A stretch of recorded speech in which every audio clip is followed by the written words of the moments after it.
বৌমা, ও বৌমা, বলি সূর্য যে উঠে গেছে, তোমাদের রান্না বান্না কি হবে আজ? আমার রান্না শেষ মা, খেতে আসুন। ও, তুমি? তা বড় বউ কোথায়? তার ঘুম এখনো ভাঙেনি বুঝি? দিদির শরীরটা অসুস্থ, তাই আজ আর ওঠেনি। আরে শরীর খারাপ না ছাই, ও সব বুঝি তো আমি। দেখো গিয়ে, কাজ করবে দেখে বিছানায় শুয়ে আছে। ও কথা বলবেন না মা, দিদি শুনলে খুব মন খারাপ করবে। তোকে আর মায়ের কানে বিষ ঢালতে হবে না ছোট। সেই সকাল থেকে আমি কি বসে আছি নাকি? ঘরদোর সব ঝাড়ু দিয়ে এখন কাপড় নিয়ে ঘাটে যাচ্ছি। কার ঘর ঝাড়ু দিয়েছো বৌমা? দিয়েছো তো তোমাদের ঘরটাই। আর আমাদের কাপড় চোপড় কোন দিন ধরে দেখেছো? সারা জীবন তো নিজেদেরটাই বুঝে এলে। এখানে নিজ আর পর নেই মা, আমার স্বামী সংসার আছে, তাই তাদেরটা আগে দেখতে হবে। আর আপনাদের ঘরের কাজ করে দেওয়ার জন্য ছোট বউ তো আছেই। ও এক হাতে কটা কাজ করবে শুনি? তা মাঝে মধ্যে গিয়ে ওকে একটু সাহায্য করলেও তো পারো। থাক মা, দিদিকে আর সাহায্য করতে হবে না। এই নিয়ে পরে আবার অনাসৃষ্টিকাণ্ড ঘটাবে। হয়েছে হয়েছে, তোমায় এখন আর ভালো সাজতে হবে না। মায়ের যদি এতটাই খারাপ লাগে, তবে দুই ছেলেকে আলাদা করে দিলেই তো পারে। এই কথা দ্বিতীয়বার আর মুখে আনবে না বৌমা। আমার দুই ছেলে আমার সাথে এই বাড়িতেই থাকবে। ঠিক আছে, তাই দেখব কতদিন ছেলেদের আঁচলের নিচে রাখতে পারেন। আমি এখন ঘাটে যাচ্ছি। ছোট, তুই তো দাদাকে খাইয়ে কাজে পাঠাস। নিজের স্বামীর খেয়াল রাখতে পারে না, সেই নাকি আবার আলাদা সংসার করবে। আমার এই বউটার কবে যে বুদ্ধি শুদ্ধি হবে বিধাতা। আপনি চিন্তা করবেন না মা, দেখবেন দিদির পাগলামি ঠিক হয়ে যাবে। এখন আসুন, অনেক বেলা হয়েছে, কটা খেয়ে নিন।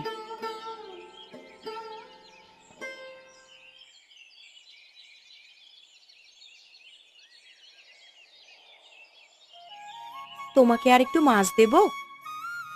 না গিন্নি, আমার আর লাগবে না। ননি আর অপুকে দাও, ওরা বড় মাছ খেতে খুব ভালোবাসে। আমাকে মাছের মুড়োটা দাও মা, ওটা আমি খাবো। সে কি রে অপু, তুই তো রোজ রোজ মাছের মুড়ো খাস, আজ তুই না, আমি খাবো ওটা। নাই মুড়ো আমার, আমি খাবো। এ কি মুশকিল! এখন থেকে তোদের জন্য দেখা যাচ্ছে দুটো করে মাছ কিনতে হবে। দুটো কিনতে হবে না বৌমা, তুমি মুড়োটা ওদের দুজনকে ভাগ করে দাও। দিচ্ছি মা। ননি, ও ননি, এদিকে আয় তো। আমি খেতে বসেছি মা, খেয়ে নিয়েই দিচ্ছি। তোরই খাই খাই স্বভাব আর গেল না না রে। সকালটা হতে না হতেই থালা নিয়ে বসে গেছিস। এই রাবণের গোষ্ঠী নিয়ে যাবো কোথায় আমি? তোমায় কোথাও যেতে হবে না, আগে এসে খেয়ে নাও দিদি, না হলে সব যে ঠান্ডা হয়ে যাবে। হয়েছে, এইটুকুনি সময়ে আর খাবার নষ্ট হয়ে যাবে না। ও বৌদি, কাপড় দিচ্ছ যে, একটু পর বৃষ্টি আসবে, বৃষ্টিটা হয়ে গেলে দিতে। তোমায় আমায় আর শেখাতে হবে না নেপাল। কখন যে বৃষ্টি হয় আর কখন রোদ ওঠে সব আমার জানা আছে।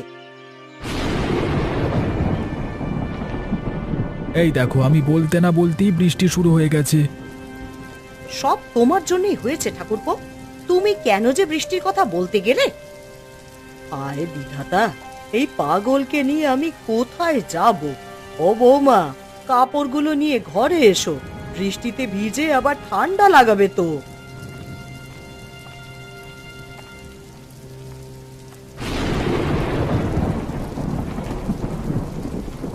গিন্নি, আরে ও গিন্নি, আমার ছাতাটা দাও দেখি। বৃষ্টি জল খেতে জমে যাবে, আলগুলো কেটে দিয়ে আসি। এই বৃষ্টি বাদলা মাথায় নিয়ে খেতে যাওয়ার দরকারটা কি শুনি? সে তুমি বুঝলে কাজই হতো। এখন খেতে জল জমতে দিলে সব ফসল নষ্ট হয়ে যাবে। বলি আরো মানুষ তো আছে, তুমি একা যাবে কেন শুনি? অন্য কেউ বসে নেই বৌদি, এক্ষুনি জাল নিয়ে বের হব। গিন্নি, জালটা দাও তো। তাই যা, বৃষ্টি আসায় আজকে মাছ ভালো ধরা যাবে। এদিকে আমি আসবার সময় ক্ষেত থেকে কটা শাকসবজি নিয়ে আসবো। তাই যাচ্ছি, দেখি নদী থেকে কটা মাছ নিয়ে আসতে পারি কিনা।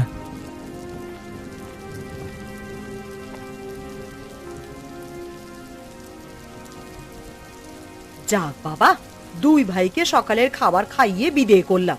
এখন কাপড়গুলো নিয়ে আবার বসতে হবে। সে কি দিদি, রান্না তো শেষ, উনুন জ্বালিয়ে কি করবে? আরে এই ভিজে কাপড়গুলোকে সেঁকতে হবে না? পরার যে আর কিছুই নেই রে। আমি আগেই বলেছিলাম এই দিকে কাপড় না ভেজাতে। এখন ওইগুলোকে বারান্দায় রেখে দাও, হাওয়ায় ঠিকই শুকিয়ে যাবে।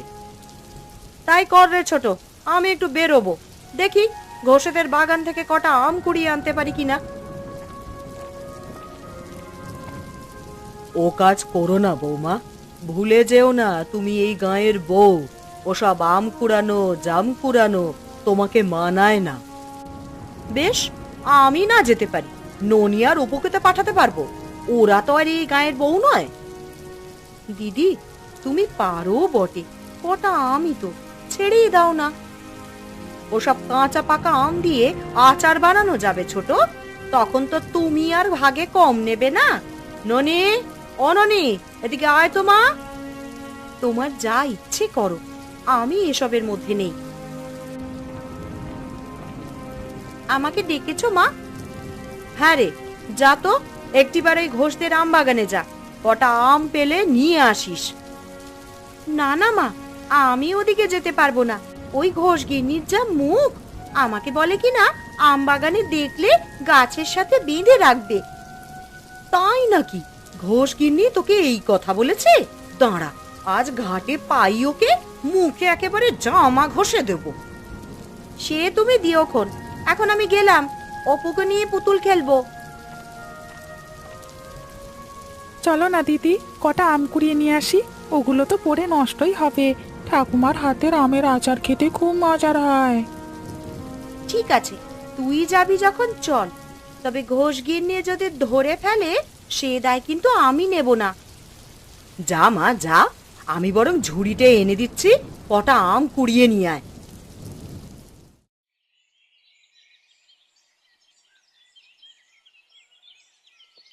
মা, ওই দেখো কতগুলো আম এনেছি। তাই তো রে, সব তো দেখছি গাছ পাকা আম। আমগুলো রাখ, দুধ ভাত দিয়ে খাওয়া যাবে। বলি কে খাবে এই আম? এগুলো আমি কাউকে দেব না, সবগুলো দিয়ে আচার করব। এ কি বলছো কাকিমা, আমাদের তুমি আম দেবে না? তোর মা যে এসব আম ছুঁয়েও দেখে না, তাহলে এখন লোল পড়ে যাচ্ছে কেন রে? তোমার আম আমরা নেব না দিদি, ওগুলো তুমিই নিয়ে যাও। কেন নেব না? এখানে অর্ধেক আম আমি কুড়িয়েছি, ওগুলো আমার। অপু ঠিকই বলেছে বৌমা, অর্ধেক আম তুমি ছোট বউকে দিয়ে দাও, সবগুলো তুমি একা নেবে কেন? তো মা, আপনি না সকালবেলায় এতগুলো নীতি কথা শোনালেন, পরের বাড়ির ফল নাকি খাবেন না, এখন ছোট বউয়ের পক্ষ নিয়ে কথা বলছেন কেন?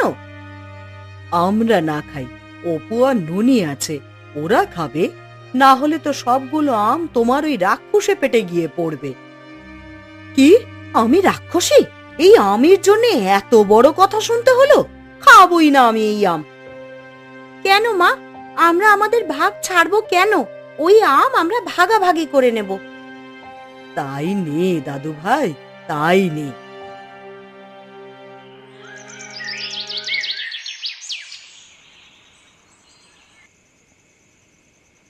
ননি, আরে ও ননি বালা, কোথায় গেলি মা? দেখ তোদের জন্য কি এনেছি। কি এনেছো বাবা? মিষ্টি বুঝি? হ্যাঁ রে, তুই না খুব মিষ্টি খেতে পছন্দ করিস, তাই গুণী ময়রার দোকান থেকে জিলিপি নিয়ে এসেছি। বাহ, এই বাদলা দিনে গরম গরম জিলাপি খেতে ভারী মজা হবে। যা যা, জিলিপিগুলো মায়ের হাতে গিয়ে দে, বল মাকে কিছু রেখে বাকিগুলো অপু আর তোকে ভাগ করে দিতে। ঠিক আছে বাবা, তাই যাচ্ছি।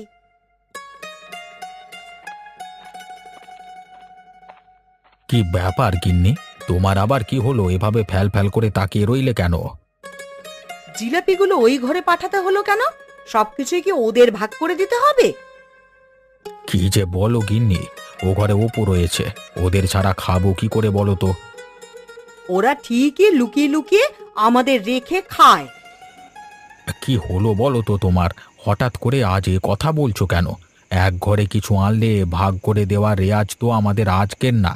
বাবা বেঁচে থাকতেও আমাদের দুই ভাইকে সব কিছু ভাগ করে দিত। আমার আর ওসব ভাগাভাগি ভালো লাগে না বাপু। তুমি নিত্য এটা ওটা আনবে, তার ভাগ ছোটকে দিতে হবে। ওরা কিছু আনেও না আর আমাদের দেয়ও না। আর সকালের আমগুলোর কথাই ধরো না, আমি কথা শুনে আনালাম আর মাঝখান থেকে এসে ছোট ভাগ নিয়ে নিল। বুঝেছি, তোমার ওই ঝগড়ার চিন্তা মাথা থেকে এখনো যায়নি। কি করব বলো, নেপালের আয় একটু কম, বোঝোই তো, সেই জন্য ও কিছু আনতে পারে না। তাই বলে সংসারেও তুমি বেশি টাকা দেবে, এটা কেমন কথা? শোনো, আমাদের মেয়ে আছে একটা, কদিন পর ওর বিয়ে দিতে হবে, এটা কিন্তু তুমি ভুলে যেও না। সে নিয়ে তোমাকে মাথা ঘামাতে হবে না, ওটা আমি বুঝবো। এখন যাও তো, আমাকে কিছু খেতে দাও গিয়ে। তাই যাচ্ছি। আমার কথা তো তুমি আজ শুনবে না, এর সাজা একদিন পাবে, দেখো।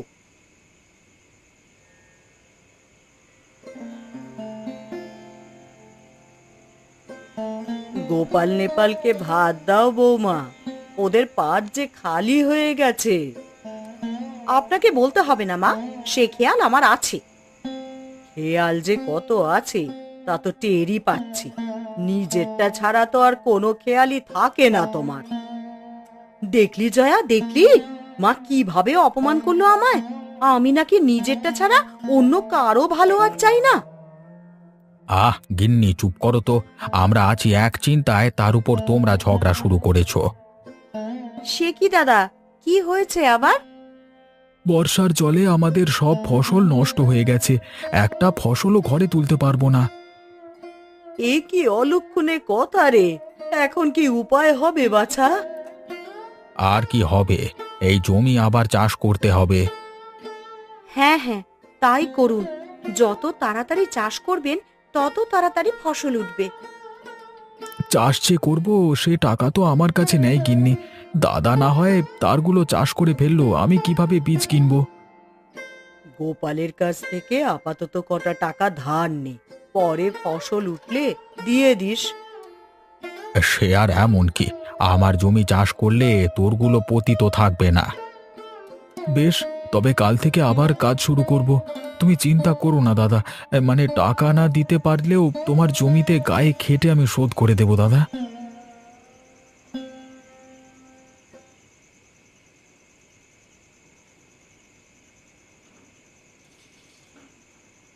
এটা কি করলে তুমি? ওরা বলতেই রাজি হয়ে গেলে? কি করলাম আবার, তোমার কথা তো আমি কিছুই বুঝতে পারছি না। বলি, নেপালকে কেন টাকা দিতে হলো তোমার? ওর ক্ষেত ওকেই চাষ করতে দাও না। ওর অবস্থা তো জানো গিন্নি, আমি ওকে সাহায্য না করলে কে করবে? কেন? ছোট বউয়ের বাপের বাড়ি তো খুব ধনী, ওখান থেকে কিছু টাকা পয়সা আনুক না। ছোট বউয়ের বাপের বাড়ি থেকে আনলে তোমার বাপের বাড়ি থেকেও তো আনতে হয়। শোনো, আমাকে ওই কথার জালে ফাঁসিয়ে কোনো লাভ নেই, আর তুমি ওকে এক টাকাও সাহায্য করবে না। ঠিক আছে, করব না। ওকে ওর মতো চাষ করতে বলবে। কেবল তাই নয়, ওকে বলো আলাদা হয়ে যেতে।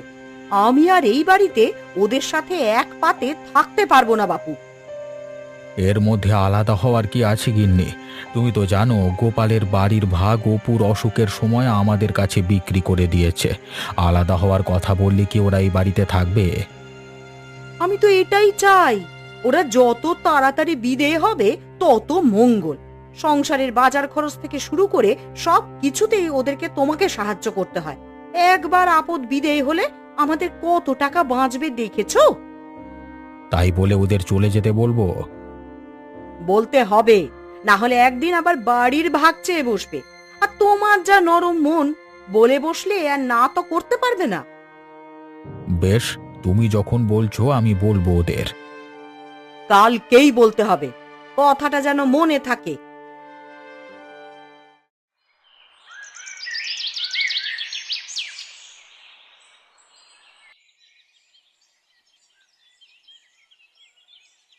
দাদা, বীজ ধান কেনবার জন্য টাকা দেবে বলেছিলে, এখনই লাগবে সেগুলো। ও নেপাল, তুই এসেছিস, আমি এক্ষুনি তোকে ডেকে পাঠাতাম। কেন, কি হয়েছে দাদা? আমার হাতে এখন বেশি টাকা নেই নেপাল, তাই তোর জমিগুলো চাষ করবার জন্য আমি কিছু দিতে পারবো না রে, কিছু মনে করিস না। সে কি, এই মুহূর্তে আপনি টাকা না দিলে এই বছর যে আর চাষই করা যাবে না। দাদা, আপনি একটু চেষ্টা চরিত্র করে দেখেন না, কোনোভাবে দেওয়া যায় কিনা। আমার হাতে টাকা থাকলে তো দেব, নিজের জমিগুলো কিভাবে চাষ করব সেই চিন্তায় মরছি। দাদাকে বলে লাভ হবে না জয়া, সব বৌদির বুদ্ধি। উনি যখন দাদাকে শিখিয়েছেন, দাদা কি আর টাকা দেবে? এই তো আমার দোষ ধরে বললে। বলি 7-5 না থেকেও কি আমার দোষটা কোনোদিনই যাবে না ছোট? তোমার কোনো দোষ নেই দিদি, দাদার হাতে টাকা না থাকলে দেবে কিভাবে? এখন আবার ব্যবসাতেও মন্দা যাচ্ছে ছোট বউ। টানা কয়েকদিন বৃষ্টি থাকায় সব মালামাল নষ্ট হয়ে গেছে। ভালো কোনো গুদাম না থাকায় আজকে এই দশা। সেই জন্য ভাবছিলাম তোদের ঘরটা এখন থেকে গুদাম ঘর হিসেবে ব্যবহার করব। সে কি দাদা, আমাদের ঘরে ব্যবসার জিনিসপত্র রাখলে আমরা যাব কোথায়? তাই বাড়ি আমাদের কাছে বিক্রি করে দেওয়ার সময় এ কথা মনে ছিল না? এখন তুই কোথায় যাবি আমরা কিভাবে বলবো বলতো? আরে আমার যে তোর ঘরটা না হলে হচ্ছে না। বেশ দাদা, তবে আমরা ঘর ছেড়ে দেব। ভাইয়ের চেয়ে তোমার যখন ব্যবসা বড় হয়ে গেছে, তবে তুমি ব্যবসা করো। আর আজকে থেকে তোমার যে জমিগুলো আমি চাষ করতাম সেগুলো অন্য কাউকে দিয়ে দিও। আমি আর ও জমিতে যাব না। চলো গিন্নি, এক্ষুনি বাড়ি থেকে চলো। সে কি, গোপাল তোদের চলে যেতে বলেছে? হ্যাঁ মা, আমাদের ঘরটা নাকি গুদাম ঘর বানাবে। দাঁড়া, আমি ওকে ডেকে বলছি। ওর এত বড় সাহস হয় কি করে আমাকে কিছু না জিজ্ঞেস করে তোর ঘর কেড়ে নেয়? আপনাকে কিছু বলতে হবে না মা, আমরা আজই এই বাড়ি ছেড়ে চলে যাব। কিন্তু কোথায় যাবে তোমরা? এই বর্ষার দিনে কোথায় গিয়ে আশ্রয় নেবে? জানি না মা, দেখি কোথায় গিয়ে ওঠা যায়। কোনো না কোনো জায়গা তো মাথা গোঁজবার ঠাঁই হবেই হবে। দাঁড়া বাছা, দাঁড়া, তোদের কোথাও যেতে হবে না। আমি তোদের আমাদের পুরাতন বাড়িতে নিয়ে যাব। পুরাতন বাড়ি? সেটা কোথায়? ওটা জঙ্গলের ধারে। ওই বাড়িটা আমার শ্বশুর মশাই তৈরি করেছিলেন, কিন্তু নদীর ভাঙনের ফলে সেখান থেকে নেপালের বাবা এইখানে চলে আসে। নদীর ভাঙন হলে এতদিনে তো পুরো বাড়িখানি নদী গহ্বরে চলে যাওয়ার কথা। এটা কি এখনো আছে? না রে, ওই নদী আর বেশি দূর ভাঙেনি। এর আগেই বাঁধ দিয়ে নদীকে শাসন করা শুরু হয়ে গেছে। তাহলে তো ওই বাড়িতে যাওয়াই যায়। হ্যাঁ গিন্নি, চলো এই সুযোগে বের হয়ে যাই। আমাকেও তোদের সাথে নিয়ে চল বাছা, তোরা ছাড়া আমি এই বাড়িতে থাকতে পারবো না। আমাদের অবস্থা তো জানেন মা, এই মুহূর্তে আপনি আমাদের সাথে থাকলে আপনার খুব কষ্ট হবে। কিন্তু অনেক কষ্ট করে আমার এই 2 সন্তানকে বড় করেছি মা, কষ্টের ভয় আমাকে দেখিও না। তোমরা ভেবেছ কি এই বৃষ্টি বাদলার দিনে আমি তোমাদের এইভাবে ছেড়ে দেবো? বেশ, তবে চলো মা, এক্ষুনি বেরিয়ে পড়বো আমরা। তাই চল বাবা, তাই চল।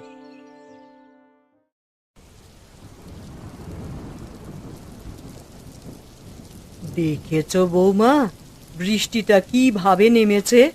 এ তো একটা বন্যা না বাঁধিয়ে ছাড়বে না দেখছি। হ্যাঁ মা, ক্ষণে ক্ষণে আকাশ কালো হতে শুরু করেছে। কদিন যে এইভাবে ঝড়ে কে জানে। যাক বাবা, ভালোই ভালোই এই বাড়িতে চলে এসেছি। বন্যা হলেও এই বাড়ি ডুববে না। কিন্তু ঘরে যে খাবার দাবার নেই, বন্যা হলে কি খেয়ে থাকবো মা? ওসব নিয়ে তুমি চিন্তা করো না বৌমা, আমার হাতে কিছু জমানো টাকা আছে। নেপালকে বলো ওগুলো দিয়ে বাজার করে নিয়ে আসতে। ওগো, শুনছো? মা কি বলছেন, একটু এসে শুনে যাও। কি হলো গিন্নি, মা কি বলে? আমি টাকা বের করে দিচ্ছি, ওগুলো দিয়ে কদিনের হাট বাজার করে নিয়ে আয়। আবহাওয়ার অবস্থা খুব একটা ভালো নয়, এবার বন্যা হতে পারে। ঠিক আছে মা, আমি এক্ষুনি যাচ্ছি। তবে গিন্নি, বাজারের ব্যাগটা এনে দাও তো, এক্ষুনি বের হয়ে যাই। ঠিক আছে।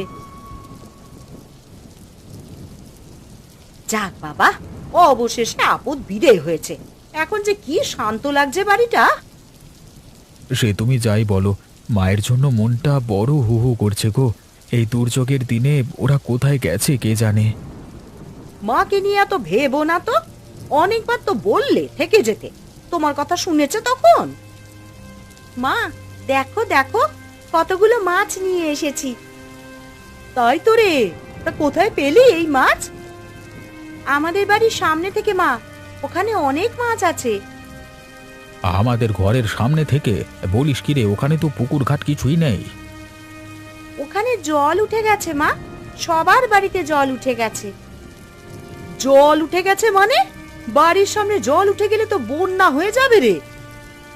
হায় হায় হায়, বন্যা হলে যে সর্বনাশ হয়ে যাবে। একে তো নিচু বাড়ি, তার উপর এত সব জিনিস, কোথায় যাব আমি? ওই তো দেখো বাবা, উঠোনে জল চলে এসেছে। এখন আর জলের জন্য আমাদের পুকুর ঘাটে যেতে হবে না মা, বারান্দা থেকেই জল নেওয়া যাবে। ওরে চুপ কর পোড়ার মুখী, বন্যা হওয়ায় তোর খুব খুশি লাগছে তাই না? ডুবে মরলে বুঝবি মজা কত। ওগো, তুমি যে কোনো একটা উপায় বের করো, আমি যে জলে বড্ড ভয় পাই। ঘরে জল উঠে গেলে যে ডুবে মরতে হবে। তুমি চিন্তা করো না গিন্নি, আমি দেখছি কি করা যায়। বন্যাটা হলো হুট করে, একটু যে প্রস্তুতি নেব তারও সময় পেলাম না।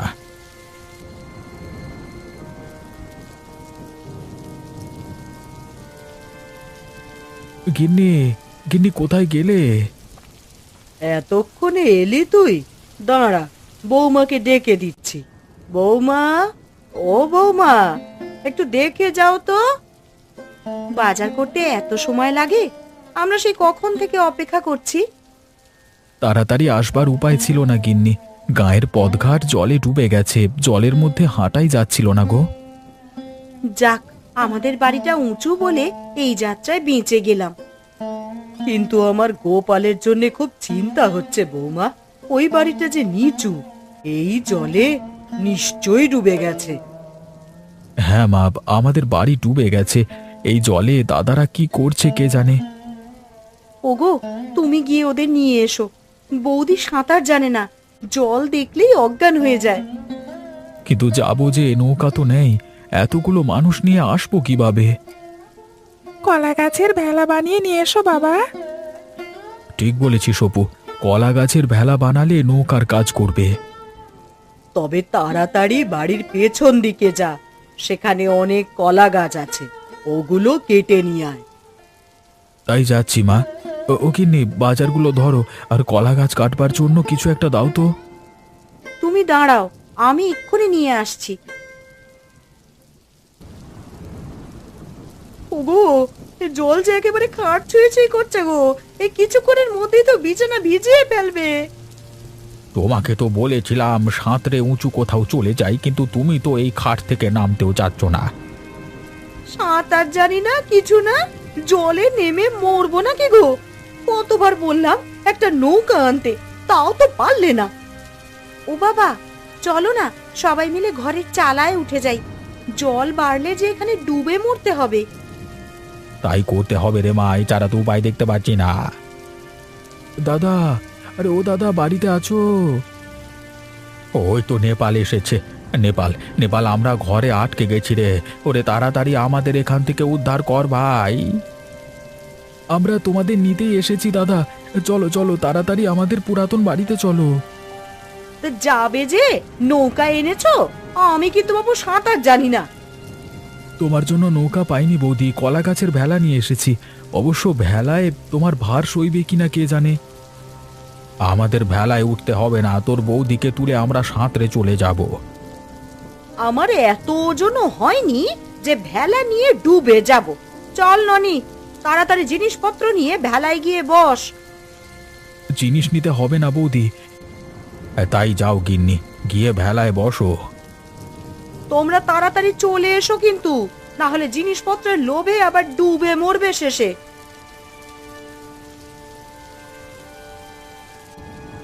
সত্যি নেপাল, তুমি এসে আমাদের প্রাণ বাঁচিয়েছো, না হলে সবাই আমরা ডুবেই মরতাম।